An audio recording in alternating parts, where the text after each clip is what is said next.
You want to make sure that you come to the table prepared to negotiate. You also want to not lose yourself in what the collective also wants. The WNBA just had its biggest season ever. Record-breaking attendance, exploding viewership, multi-million-dollar expansion fees, and a media rights deal worth over $2 billion. But now, everything could come crashing down. That's not clickbait. It's the cold, brutal truth. Behind the confetti of the finals and the headlines of growth, there's a war brewing. A war between the women who built this league from the hardwood up and the owners and executives who still hold the checkbook. The league's current CBA, the agreement that governs everything from player salaries to team spending, is about to expire. And this isn't some quiet behind-closed-doors negotiation. This is a fight for the soul of the WNBA. On one side, players demanding real revenue sharing, transparency, and a salary structure that reflects their value.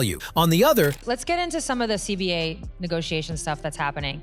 For you personally, how are you balancing, just as president, but also just a player in this league, the responsibility, I guess, to both want to have a league, of course, but also, you know, making sure you're getting what is rightfully yours? A commissioner playing defense, billionaire owners crying poor, and an invisible NBA hand that still pulls half the strings. And here's the kicker. The very success that made 2025 historic might be the thing that tears the league apart. So, is the WNBA on the verge of a labor breakthrough, or is it heading for a full-blown meltdown? Stick around, because what happens next will decide not just the money, but the future of women's basketball. Subscribe, like, and turn on notifications, because we're about to break this down like nobody else will. To understand just how explosive this CBA fight is.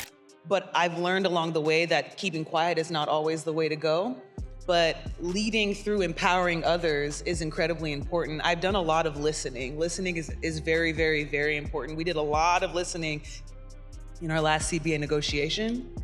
And so hearing people out, but then also making sure that everyone is engaged. And then when you listen to others, you also get to learn some things that perhaps even in a leadership position you wouldn't have considered. And it's just kind of like, you need to know what's really been happening behind the scenes. When the WNBA and its players signed the last CBA in 2020, it was hailed as historic. Max salaries jumped, maternity benefits improved, charter flights were promised. Eventually, it felt like a turning point. But here's the uncomfortable truth. That deal was built on outdated numbers. Back then, the league was worth maybe a few $100 million. Now, the average franchise value has nearly tripled in a single year. Investors are throwing down $250 million just to get in the door. Yet despite this boom, players' salaries remain capped at barely over $200,000, and the players' revenue share still hovers around a measly 9% compared to the 50-50 split in leagues like the NBA. It gets messier. I mean, at the end of the day, you know, we're here because we love the sport. Everyone supports something that boils down to the sport and how we perform. Do we need it to perform? Then let's talk about it. You know, like if it's going to make my life easier to be able to go out on the court and do what I need to do, let's talk about it. Now, how we talk about it, who talks about it, when we talk about it, that's where we now engage perhaps the collective movement. You know, we had a lot of experience of that in the bubble, where it's like, hey, we need to stop and talk about this. And make no mistake, they're ready for war. Let's break this down. What exactly are the players asking for? And why is the league pushing back so hard? First, revenue sharing. The WNBPA wants what the men already have, a 50-50 split of league revenue. Right now, they get 9%. 9. That's not a typo. And even that only increases if vague revenue targets are met. Targets set using pre-pandemic numbers that were never adjusted, even after the league exploded in popularity. Second, salary structure. The league's latest offer includes a so-called supermax of $850,000. Sounds flashy, but here's the trick. It's not tied to actual revenue growth. That means if the WNBA keeps raking in money, the players don't automatically benefit. It's a ceiling, not a ladder. Third, transparency. The league says it's operating at a loss, but again, we can't verify. That was monumental and is going to contribute to the transformational change that we're going to see. You know, I think that there was still a level of, there's still much to be wanted from Cathy's comments. And I understand that we're not just in the middle of negotiations, but, you know, the playoffs are happening, you're trying to run leagues. You know, we have maybe perhaps the largest free agency on the precipice once this deal gets done. It's the largest. Yeah. You all are free agents. We are all free agents. That because the WNBA doesn't open its books. And when you have the same billionaire owning both an NBA and a WNBA team, it's way too easy to hide revenue, inflate costs, or shift money off the books entirely. Take ad revenue from the arena? Boom. Assign it to the NBA team. Charter flights for both squads? Boom. Count that as a WNBA loss. This isn't just bad math, it's strategic accounting. And it's why players like Nafisa Collier are calling out Engelbert directly, slamming her for a lack of accountability, and even canceling meetings in protest. This isn't a negotiation anymore. It's a standoff. Here's where things go from tense to potentially explosive. The players aren't just frustrated, they're furious. Because while the league talks about balancing costs, the numbers tell a different story. Since 2019, WNBA revenue has more than doubled. Franchise values have tripled in just over a year. New teams in Cleveland, Philly, and Detroit sold for $250 million each. Golden State bought in for $50 million in 2023, and by 2025, Portland paid $125 million. But here's the kicker. Not a dime of that expansion money went to NBA owners, who technically still own 42% of the league. That cash was split among WNBA team owners. But it's business at the end of the day. And I think that our players have been doing an amazing job.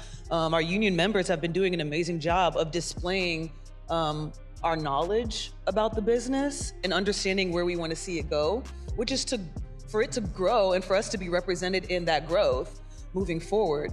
So I understand that, relationships have to be mended in negotiations.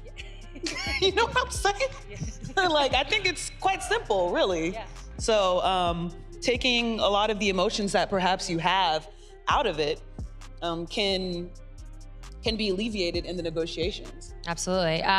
So I used to always joke about our last CBA. How many people are Jersey Shore fans? No wonder the word strike is floating in the air.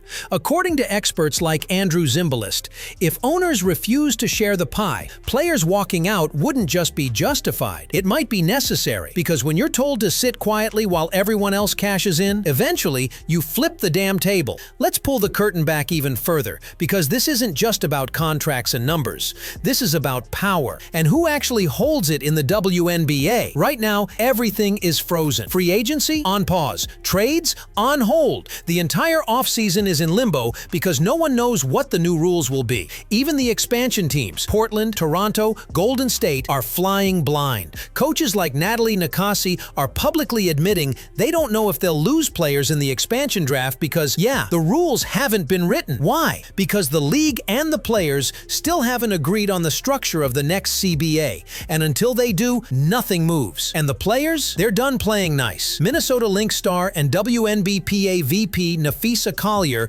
straight up refused to meet with Commissioner Engelbert, citing a total lack of trust. This isn't just business, it's personal now. Meanwhile, behind closed doors, the league is reportedly offering a flashier salary cap, but refusing to tie it to actual revenue growth. Translation? They'll pay more, but only on their terms. And the second money gets tight, those numbers can freeze again. Remember, the current CBA includes revenue sharing, but only after a mysterious list of significant expenses are paid off. And since the league is privately owned, no one outside the boardroom knows what those expenses are. That's like playing a game where the other team writes the scoreboard. Players aren't just asking for more. They're asking for fairness, for transparency, for a system that doesn't just reward billionaires buying in, but the women who made this league valuable in the first place. Because right now, the WNBA is thriving, but the women driving it are stuck in neutral. This CBA fight isn't just about the WNBA. It's about every women's league watching from the sidelines.